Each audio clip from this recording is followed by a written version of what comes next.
Boa noite a todos. Nós estamos aqui hoje, vamos apresentar o nosso Pod Direito, o podcast da FAESC. E hoje nós estamos com um convidado especial, o professor Ramos. Boa noite, professor. Boa noite, Vanessa. Boa noite a todos. É um prazer, né, ter esse convite para falar um pouquinho sobre direito digital, né, e a gente conversar de forma informal sobre o tema. Estou muito honrado aí com o convite. Então, professor, para a gente começar com a nossa conversa, a gente sabe que existe a Lei Geral de Proteção de Dados, mas também existe a Lei de Acesso à Informação, a LAI. E aí nós queremos saber qual a diferença entre uma e outra. É muito boa a sua pergunta, porque ela trata de duas leis novas e extremamente importantes para a população brasileira, né? A Lei Geral de Proteção de Dados, ela tem uma função, vamos dizer assim, antagônica com relação à Lei de Acesso à Informação. Porque, olha só, a Lei Geral de Proteção de Dados tem a intenção de proteger os dados pessoais do cidadão.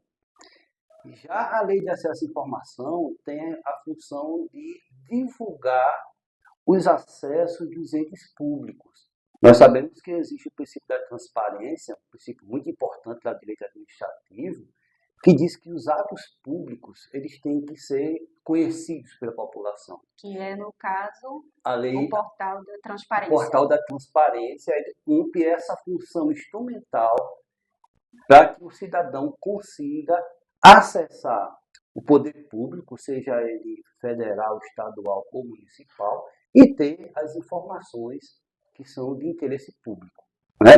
E voltando a falar da Lei de Proteção de Dados, a LGPD, ela tem a intenção de proteger os nossos dados no momento em que nós precisamos usá-los para fazer compra, para...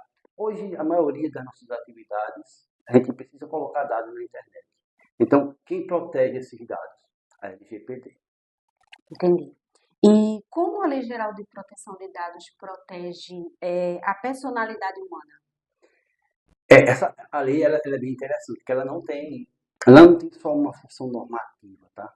Ela tem uma função de proteção da dignidade da pessoa humana, que é um princípio fundamental da República, né? Porque imagine a situação de um dado pessoal que é vazado na internet, existem dados sensíveis, por exemplo, como a religião, a sexualidade, a saúde.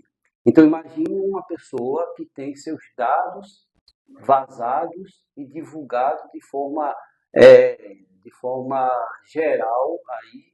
Isso causa, inclusive é causa de suicídio, né? De algumas situações de divulgação de dados pessoais e de fotos e outros dados, que isso causa um transtorno psíquico na pessoa que sofreu esse vazamento de dados, que isso pode perdurar durante toda a sua vida. Então perceba que a Lei Geral de Proteção de Dados ela também vem nos proteger com relação à nossa psique e o nosso desenvolvimento pessoal, né, durante toda a vida. Bom, professor, nós gostaríamos muito de ficar conversando bastante. É um assunto muito interessante, mas nós agradecemos, nós vamos ficar por aqui. Nós agradecemos a todos. Hoje ficamos por aqui, agradecemos a FAESC pelo apoio, através do apoio que nós estamos tendo da faculdade, estamos crescendo profissionalmente e muito obrigada a todos, até uma próxima.